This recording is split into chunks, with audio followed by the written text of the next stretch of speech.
Pagi hari ini kita akan merenungkan bagian firman Tuhan dari kitab Markus pasal ke-5.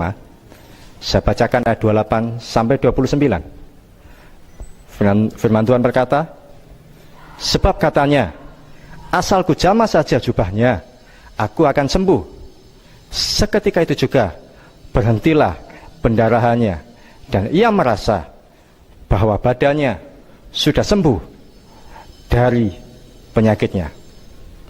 Kisah ini tentang seorang perempuan yang sakit pendarahan selama 12 tahun.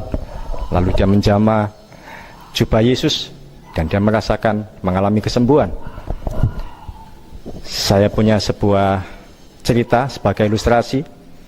Satu kali kami sekeluarga, saya bersama istri dan anak saya, hendak pergi ke kota Madiun. Kami saat itu akan naik kereta api. Di pengumuman yang ada di stasiun Surabaya, di layar monitornya tertulis kalau tempat duduknya sudah 0 atau sudah kosong. Itu kereta yang akan kami pakai, yang akan kami naik. Saya sempat menanyakan kepada petugas loketnya. Dijawab, sudah habis. Dan baru ada nanti pukul 19. Saat itu masih kurang dari pukul 14. Kami mau naik kereta pukul 16 dan harus beli tiketnya mulai pukul 14. Kami mencoba memberi pengertian pada putri kecil kami, anak kami yang saat itu masih umur 3 tahun. Dia tetap tidak percaya. Dia terus bilang, masih ada ya, masih ada. Kami bilang, sudah tidak ada, sudah habis. Naik yang lain aja ya, naik bis atau naik travel. Walaupun kami juga nggak ngerti bagaimana caranya harus ke sana kemari. Kami juga, karena apa? Karena waktu itu kami juga sedang panik.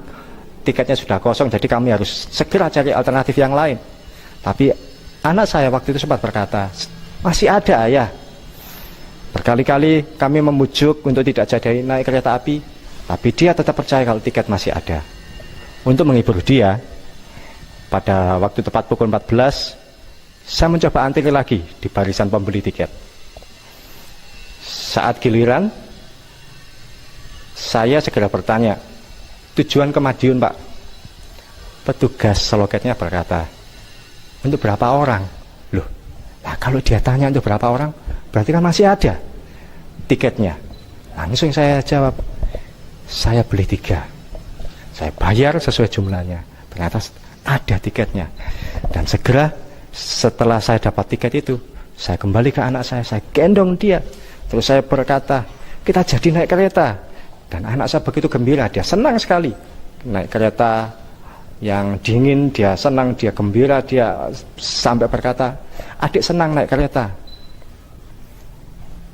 Mujizat terjadi melalui anak yang kecil ini, melalui putri saya yang sebenarnya kosong tapi ternyata masih ada. Demikian juga dengan perempuan yang sakit pendarahan 12 tahun ini. Tidak ada yang mengajari perempuan yang sakit pendarahan itu kalau mau sembuh harus menjamah jubah Yesus. Tidak ada yang mengajari. Tidak ada di kitab Taurat bahwa kalau sembuh harus menjamah jubah. Tidak ada. Tapi hari itu perempuan ini menjadi seorang pelaku sejarah. Dia berbuat yang tidak biasa. Dia menggerakkan imannya untuk melakukan sesuatu yang tidak umum, sesuatu yang tidak pernah terpikirkan oleh orang lain, sesuatu yang tidak ada diajarkan oleh ahli-ahli Taurat atau siapapun. Dia menjamah jubah Yesus dan dia yakin dia pasti sembuh. Hari itu pendarahannya yang selama 12 tahun langsung sembuh karena keyakinan yang dia miliki, karena iman yang ada di dalam hatinya. Hari ini di tengah pergumulan kita, masalah keuangan, masalah sakit penyakit, kegagalan hubungan, kesulitan dalam karir, kebuntuan dalam masalah keluarga dan sebagainya, hampiri Tuhan Yesusmu dengan cara yang lebih dari biasanya, dengan cara yang tidak biasa, dengan cara yang mungkin tidak pernah diajarkan oleh orang-orang yang lain.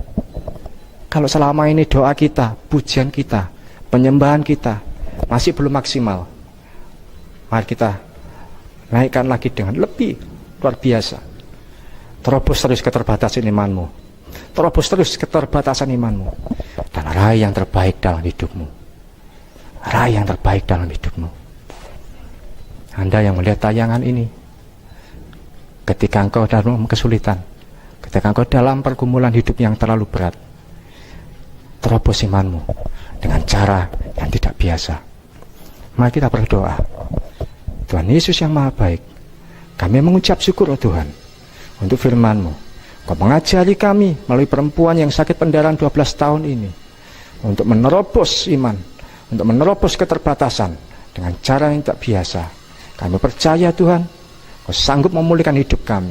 Apapun kesulitan yang dihadapi oleh anak-anak-Mu yang melihat tayangan ini, kami percaya Kau Tuhan sanggup memulihkan, menjamah lebih dari yang biasanya. Bahkan sekalipun melalui tayangan ini, sekalipun kami tidak berjumpa langsung dengan mereka yang ada dalam kesulitan, yang percaya Kau sanggup melakukan perbuatan yang ajaib. Di dalam nama Tuhan Yesus kami berdoa dan percaya. Amin.